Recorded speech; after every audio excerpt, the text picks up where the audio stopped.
Assalamualaikum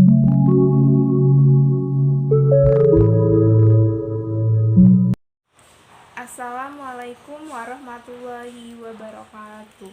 Perkenalkan, nama saya Riana dengan NPM 1819010174 dari kelas I semester 6 jurusan Pendidikan Agama Islam. Baik, di sini saya akan membuat video praktikum pembelajaran akidah akhlak yang berjudul Meneladani Kisah Abu Dzar Al-Ghifari. Selamat menyaksikan. Assalamualaikum warahmatullahi wabarakatuh. Waalaikumsalam warahmatullahi wabarakatuh. Selamat pagi anak-anak. Selamat pagi, Bu. Gimana kabarnya hari ini? Alhamdulillah. Alhamdulillah, sehat semuanya ya. Baik, sebelum pembelajaran ini kita mulai, ada baiknya berdoa terlebih dahulu. Untuk ketua kelas dipersilakan.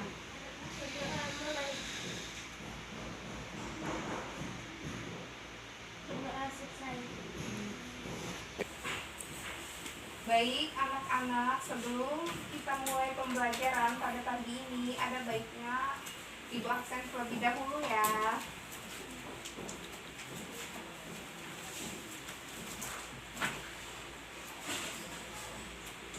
Meja Hadir, Bu. ya, Siti Hadir, Bu. hadir ya, Nanda Hadir, Bu. hadir ya, Imel Hadir, Bu. Manda. Hadir. Alhamdulillah hari ini hadir semuanya ya. Pada pagi ini kita akan membahas materi tentang meneladani kisah Abu Dzar Al-Ghifari.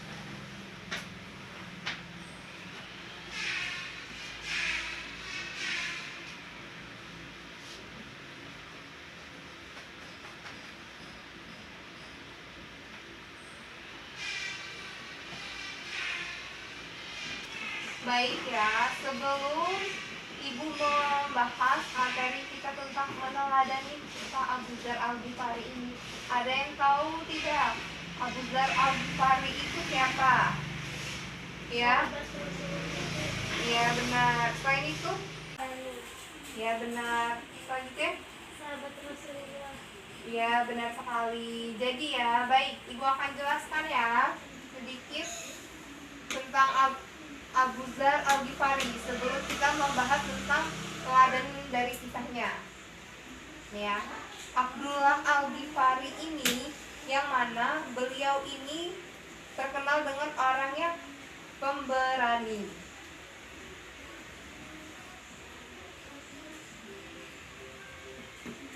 Maksud pemberani di sini kayak mana? Ada yang tahu tidak? Tidak ya? Baik. Di sini ini pemberaninya yaitu beliau menampakkan keislamannya. Beliau yang mana pada waktu itu Nabi Muhammad masih menjalankan dakwah secara sembunyi-sembunyi, tetapi beliau itu tetap menampakkan keislamannya. Baik, Ibu akan membahas sedikit ya biografi dari Abu Dzar Al-Ghifari ini. Abu Dzar Al-Ghifari ini memiliki nama lengkap Jundub bin Janadub bin Subyal Al-Ghifari atau yang sekarang kita ketahui yakni Abu Dzar Al-Ghifari. Bukan hanya itu, nama Abu Dzar Al-Ghifari ini perlu kalian ketahui. Nama ini juga merupakan berasal dari kabilah beliau. Ada yang tahu kabilah apa? Baik, kabilah Abu Dzar Al-Ghifari ini yaitu kabilah Wifar. Pada belum tahu ya itu apa kabilah Wifar? Kabilah Wifar ini merupakan kabilah dari Abu Dzar Al-Ghifari, yang mana kabilah Wifar ini gemar sekali melakukan perjalanan jauh Dan perlu kita ketahui bahwasannya Abu Dzar Al-Ghifari ini wafat di padang pasir Robaza, serta beliau memiliki prinsip hidup yakni hidup sebatang kara, mati pun sebatang kara, dan dibangkitkan pun sebatang kara. Beliau ini sangat berbeda dengan masyarakat pada umumnya. Beliau ini orangnya yang menepi dari keramaian. Selain itu, dia pun hidup sebatang kara di padang pasir Robaza tersebut, sehingga beliau wafat di padang pasir tersebut. Padang pasirnya Robaza ya. Baik, itu sekilas biografi tentang Abu Dzar Al-Ghifari. Selanjutnya, ada yang tahu tidak teladan dari kisah Abu Dzar Al-Ghifari ini apa? Baik, ibu akan jelaskan ya. Jadi, sifat teladan dari kisah Abu Dzar Al-Ghifari ini, yang pertama ya, beliau ini merupakan orang yang pantang menyerah dan pemberani. Setelah beliau ini masuk Islam, Abu Dzar Al-Ghifari ini disuruh oleh Rasulullah untuk kembali ke kabilah Rifah.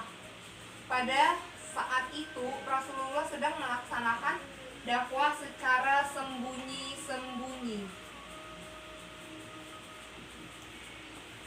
Nah, sedangkan pada saat itu di kabilah Rifah ini tidak ada seorang pun yang memeluk agama Islam kecuali Abu Dzar Al-Ghifari ini. Nah, akan tetapi Abu Dzar Al-Ghifari ini orangnya itu tidak takut untuk kembali ke kabilah Rifah, di sana beliau menyebarkan cara perlahan tentang agama Islam, tentang bagaimana Rasulullah menyebarkan agama Islam, dan secara perlahan itu pula Abu Dzar Al-Ghifari mengajar orang-orang masuk Islam. Di sana pun akhirnya banyak orang-orang yang masuk Islam, bahkan kabilah Aslam pun mereka pada ikut untuk memasuki agama Islam. Nah, berkat dari beliau yang pantang menyerah dan pemberani, akhirnya semua kabilah pun ikut untuk memeluk agama Islam. Dan yang kedua ini, Abu Dzar Al-Ghifari ini, beliau merupakan orang yang terkenal dengan kejujurannya. Pada saat itu Muawiyah bin Abu Sufyan merasa terganggu dengan prinsip hidup Abu Dzar Al-Ghifari ini. Nah, karena beliau hidup sebatang kara, Abu Dzar Al-Ghifari ini yakni hidup sebatang kara. Beliau berbicara kepada Khalifah Utsman bin Affan agar beliau mengajar Abu Dzar Al-Ghifari menjadi orang terdekat beliau. Saat Khalifah Utsman bin Affan menyampaikan niat baiknya secara halus, pula Abu Dzar Al-Ghifari ini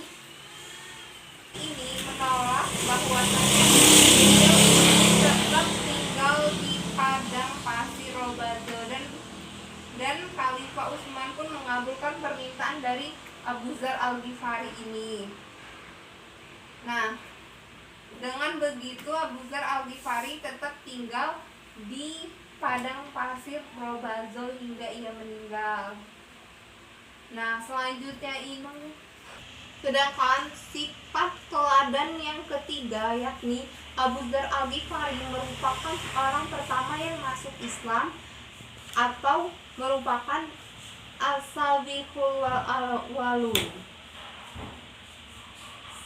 Baik, yang selanjutnya ada wasiat.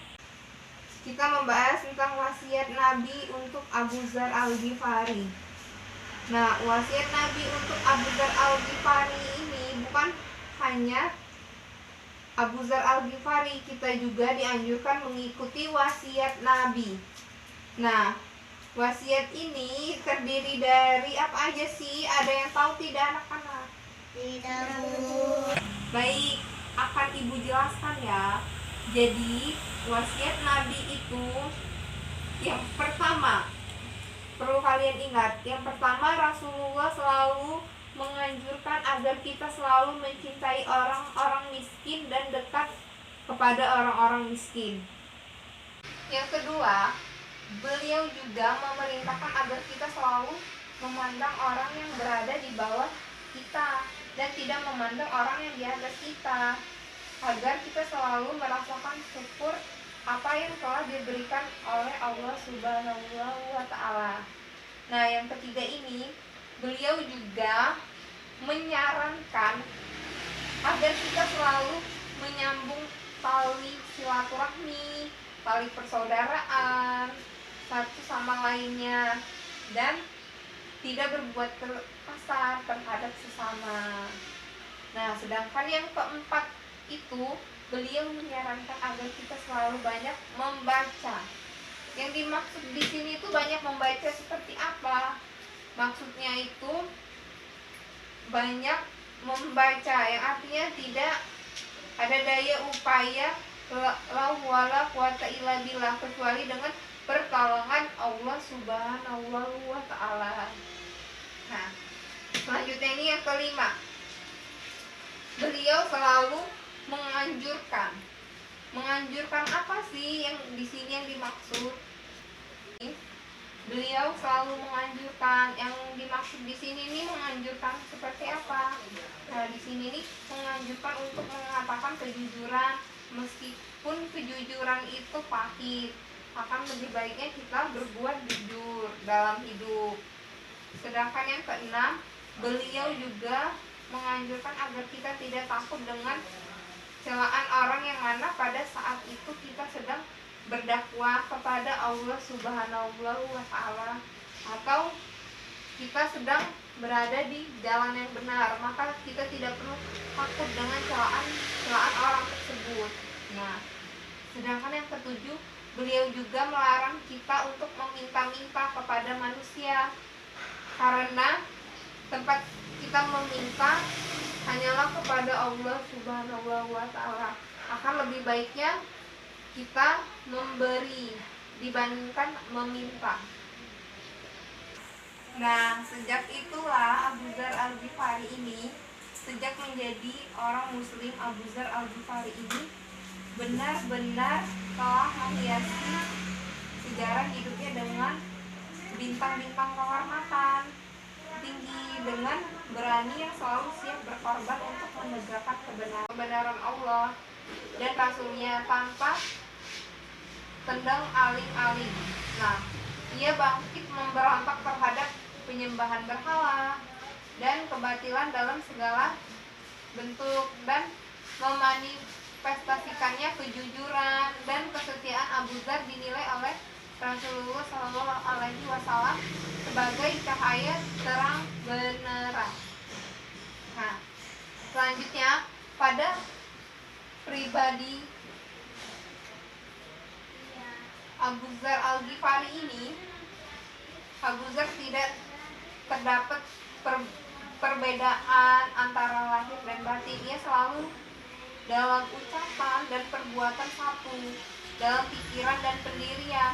Dia ini tidak pantang menyerah, tidak pernah menyesal diri sendiri atau orang lain.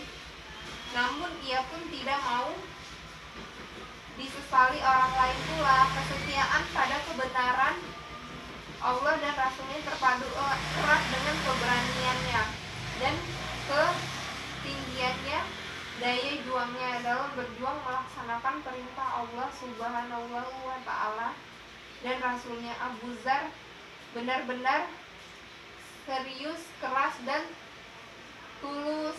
Namun demikian ia tidak meninggalkan prinsip sabar dan hati-hati dalam hidup. Nah, selain itu, Abu Dzar Al-Ghifari ini dikenal sebagai perantau asing yang tidak mempunyai sanak keluarga di Mekah. Sebagai akibatnya, ia pun mendapat perlakuan yang sebetulnya dimaklumi dan dialaminya orang-orang musyrik, mengepung dan memukulinya hingga rubuh. Namun dengan keberanian beliau ini mempunyai sifat yang dan prinsip sabar dan hati-hati, sehingga beliau pun berhasil dalam hidup, menegakkan keberanian. Baik, itulah kisah teladan dari Abu Dzar Al-Ghifari. Di sini ada yang ingin ditanyakan tidak? Baik, jika tidak, apakah kalian semua telah paham dengan teladan kisah Abu Dzar Al-Ghifari yang telah Ibu sampaikan? Baik, jika sudah paham, Ibu ingin menanyakan ke kalian. Jika kalian pun tidak ingin bertanya, Ibu akan menanyakan apa sih kisah teladan Abu Dzar Al-Ghifari dari yang Ibu sampaikan. Coba. Beliau merupakan orang yang pantang menyerah dan pemberani. Setelah beliau masuk Islam, Abu Dzar Al-Ghifari disuruh oleh Rasulullah untuk kembali ke Madinah. Selanjutnya, Beliau merupakan orang yang terkenal dengan kejujurannya. Pada saat itu, Muawiyah bin Abu Sufyan merasa terganggu dengan prinsip hidup Abu Dzar Al-Ghifari, yakni beliau hidup sebatang kara. Beliau berbicara kepada Khalifah Utsman bin Affan agar beliau mengajar Abu Dzar Al-Ghifari menjadi orang terdekat beliau. Saat Khalifah Utsman menyampaikan niat baiknya, ya, benar sekali. Selanjutnya, Ibu Dzar Al-Ghifari merupakan orang pertama yang masuk Islam atau merupakan ashabul awalun. ya benar sekali ya apa yang telah kalian sampaikan barusan. Akhirnya kalian semua sudah paham. Baik, di sini ada yang tahu tidak kesimpulan dari meneladani kisah Abu Dzar Al-Ghifari ini? Belum ya. Baik, akan Ibu sampaikan ya. Jadi kesimpulan, tetap sabar dalam menghadapi ujian, serta kita tetap istiqomah dalam keyakinan. Baik, Ibu rasa cukup sekian ya materi kita pada pagi ini. Dan untuk PR kalian di rumah, kalian merangkum tentang teladan dari kisah Abu Dzar Al-Ghifari ini, dan kalian membuat soal dan jawaban 10 dan untuk dikumpulkan minggu depan. Baik, Ibu rasa sekian sampai di sini pertemuan kita pada pagi ini. Sebelum kita tutup pembelajaran pada pagi ini, ada baiknya berdoa terlebih dahulu. Untuk ketua kelas, dipersilakan menyiapkan doa. Berdoa mulai. Berdoa selesai. Baik, alhamdulillah. Sekali lagi ucapkan terima kasih ya. Apabila Ibu ada salah kata, baik disengaja atau tidak, Ibu memohon maaf, dan kepada Allah Ibu memohon ampun. Ibu akhiri. Assalamualaikum warahmatullahi wabarakatuh. Waalaikumsalam.